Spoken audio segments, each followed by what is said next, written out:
না এগারা, 2.5 মাস পর।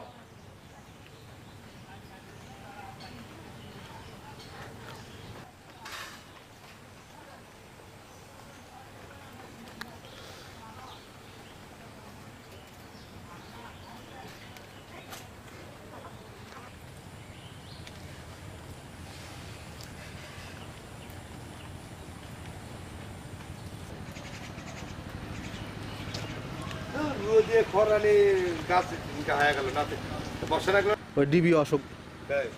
হ্যাঁ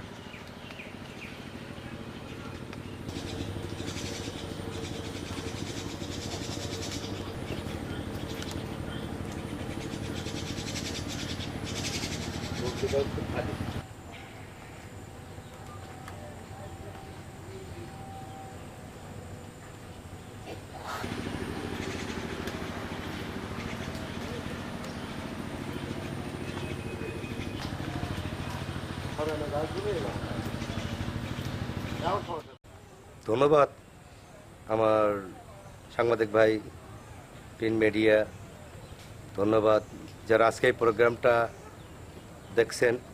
তার উদ্দেশ্যে বলবো, সাথী ফসল হিসেবে অনেকে জনে মনে করতে পারে যে বস্তায় আদা হয় না বা হবে না, এরকম মনে করতে পারে, কিন্তু বাট আসলে সেটা না, এটা মানুষের ভুল ধারণা।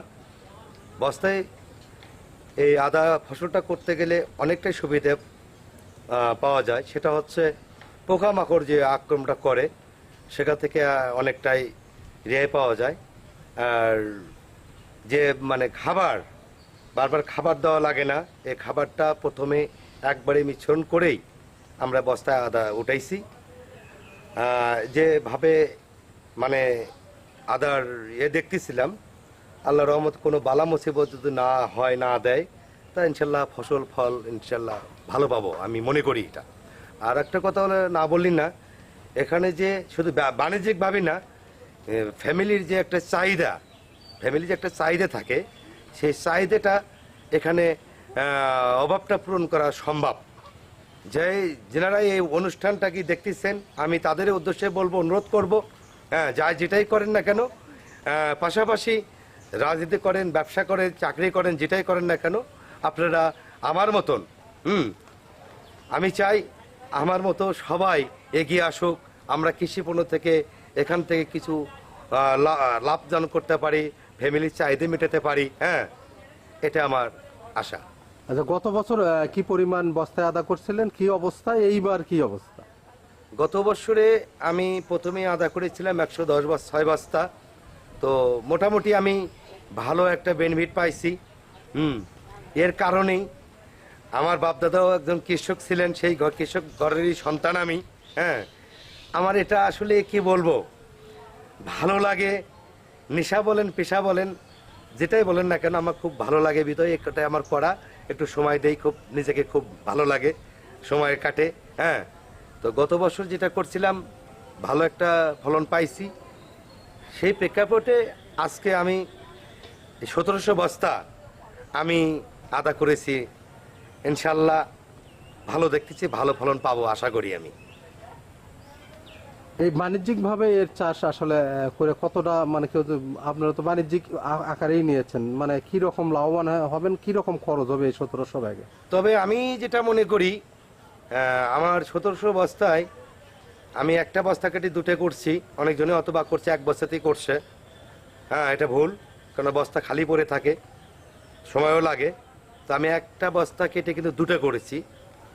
হ্যাঁ, তবে আমার যা বাড়ি অন নামে যে আদাটা আছে নতুন, সেটা তো আছেই। আমার গত বছর যে আদাটা ছিল সেটা পুরোটা আমি বীজ রাখছিলাম, সেটাও আছে। আমার দুই ধরনের এখানে আছে, দেশি আছে এবং বাড়ি অন দুটাই আছে।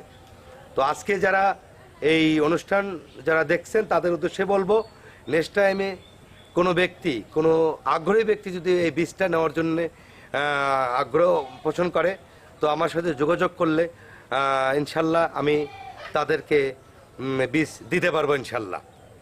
আর যেভাবে পরিমাণে গত বছরে আমি পাইছি এর বেনিফিটটা, এর কারণেই আসলে মূলত এবার বেশি বেশি আকারই করছি, যেন আরও লাভ করতে পারি। হ্যাঁ, এই জন্যই এটা আমি উদ্যোগ নিয়েছি। তা আমি অনুরোধ করব সবাই যেন আমার মতো উদ্যোক্তা হয়, নেক্সট টাইমে যেন আরো ভালো কিছু করতে পারি। হ্যাঁ, এই জন্যই আমার এটা আদাটা করা। আচ্ছা, এর মধ্য দিয়ে প্রতি জায়গাটার কি রকম ব্যবহার হচ্ছে আর কি? যে জায়গাটা হয়তো বাগান করার পর নিচে পড়ে থাকতো বা উঠানে পড়ে আছে, আপনার বাড়ির সামনে পড়েছিল, আমি যদি এই ফসলটা যদি অন্য একটা জায়গায় করতাম, সেখানে ফসলের ক্ষতি হইতো। আর যেখানে বর্তমানে আমি বেড তৈরি করছি, সেখানে জায়গাটা মানে পড়েই থাকতো। মানে জায়গাটা কোনো কোনো কাজে ব্যবহার হয় নাই, হচ্ছিল না। তাতে আমি মনে করি আমি বেনিফিটার, কেননা জায়গাটা পড়েই থাকতো। সেটা আমি আদা চাষ করে আমি সেটা উপযুক্ত একটা জায়গায় দাঁড় করাইছি। নর্মালি যেগুলো আদা মাটিতে হয়, এটা কিন্তু আসলে একটা ফসল 1 বছরের জন্য একটা মাঠকে তারা এই আদা অবরুদ্ধ করে রাখে, ফলে এই কৃষকরা কিন্তু ওই জমিতে আর অন্য কোনো ফসল চাষ করতে পারে না। আমরা এই জায়গাটা থেকে উঠে আসিয়া আমরা মাননীয় প্রধানমন্ত্রীর নির্দেশনা 1 ইঞ্চি জায়গাও ফাঁকা রাখা যাবে না, এই মর্মে আমরা প্রতি জায়গাগুলোতে বসতবাড়িতে যে প্রতি জায়গাগুলো আছে, এগুলোতে স্বল্প পরিমাণ হলেও বস্তায় আদা চাষ উদ্বুদ্ধ করতেছি। এবং এখানে একটি ফ্যামিলিতে কিন্তু আমরা দেখতে পাচ্ছি যে 500 বস্তা কিন্তু আদা করেছে, এবং সেখান থেকে অনায়াসে 400 থেকে 450 কেজি আদা কিন্তু আমাদের ফলন নিয়ে আসা সম্ভব, যা তার ফ্যামিলির চাহিদার মেটানোর পাশাপাশি কিন্তু আমাদের বাণিজ্যিকভাবে আদা বিক্রির সে একটা সুযোগ সৃষ্টি করে দিচ্ছে বাংলাদেশকে, এবং এটার মাধ্যমে সে একজন উদ্যোক্তা হিসেবে তৈরি হচ্ছে।